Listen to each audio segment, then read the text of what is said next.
my dad was a cyclist in the beginning. He became he took us as a family from one side of the United States, the East Coast, New Jersey.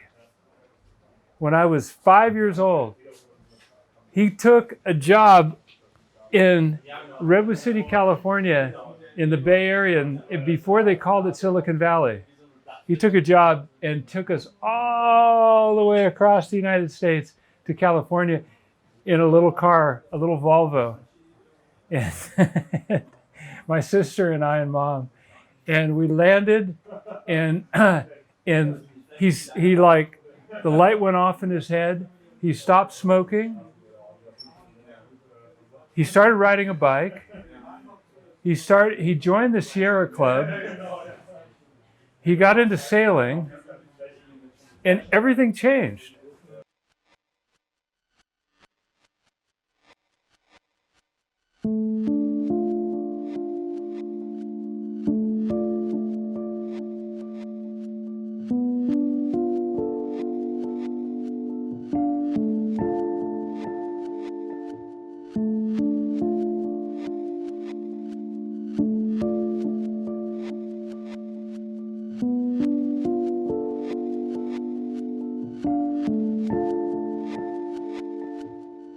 I remember going on a bike ride with him, and I was, I think, 11 years old or whatever, and 10 years old, and we lived in a hilly area, and he had been riding, and he had, I guess, getting in serious rides, and I was like not even riding it, and he dropped me on a hill, and it made me cry. As a 10-year-old, I actually cried. It's like it was so hard for me. And so I don't want to ride with you. I'm not going to do that again.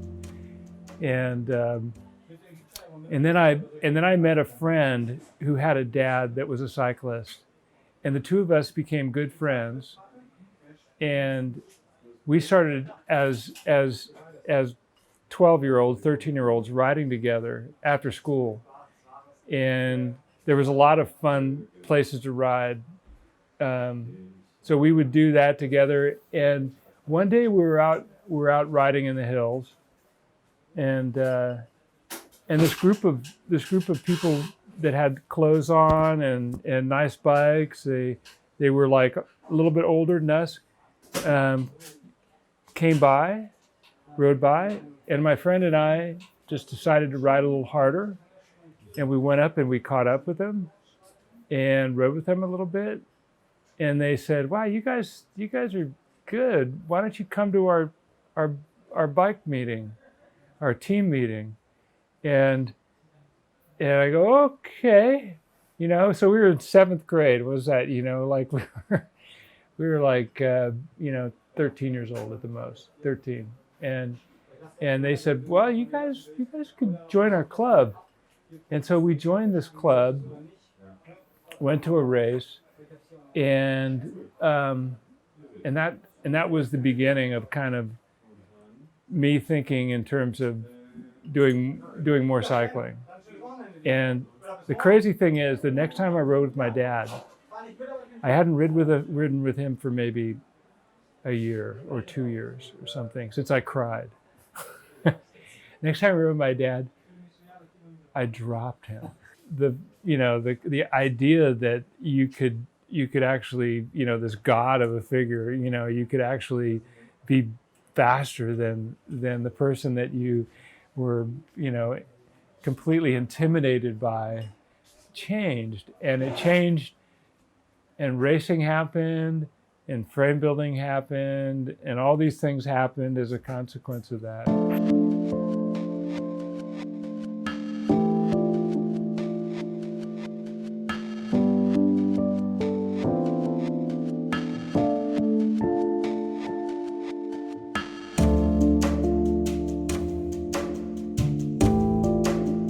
That story is very, I think, kind of, the way in which a young person kind of, develops his own identity and creates, you know, a sense of confidence and all those kind of things. So of course that was a very unique thing.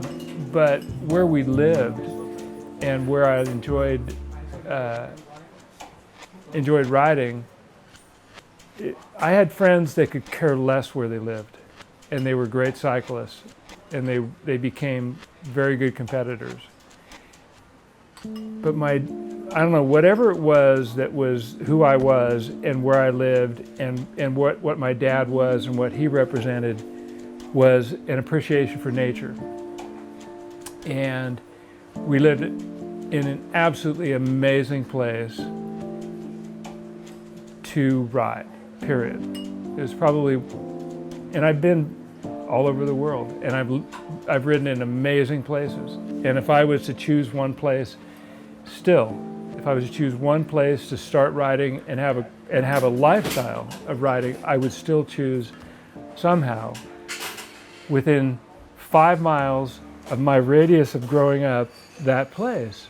And so in terms of kind of the person that I was a rider first in terms of enjoying riding and enjoying the exploration, enjoying the kind of the freedom and all those kind of things. And I was a competitor second. Competition was a job. You had to treat it like a job. You had to become employed to this idea that you're going to ride no matter what it is you feel like. You're going to race. You're going to be in a team, which meant you're going to go where the team goes. You're going to do all these things, and that wasn't me. It would just, you know. And so, at a certain point in time, after making it on the national team, going to the World Championships, I looked at that and I go, I love riding more than I love racing.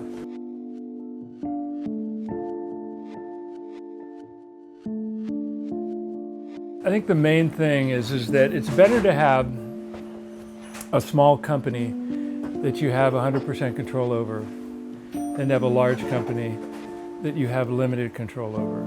I didn't care the size of the company. The company grew, great. The company shrank, okay. Just as long as, you know, for me, as the owner of the company, that I had control over the design, control over the philosophy, control over, you know, basically the reputation, the things, the integrity, the way that the brand was represented, the way that I could represent myself in an honest and integrous way to the end consumer.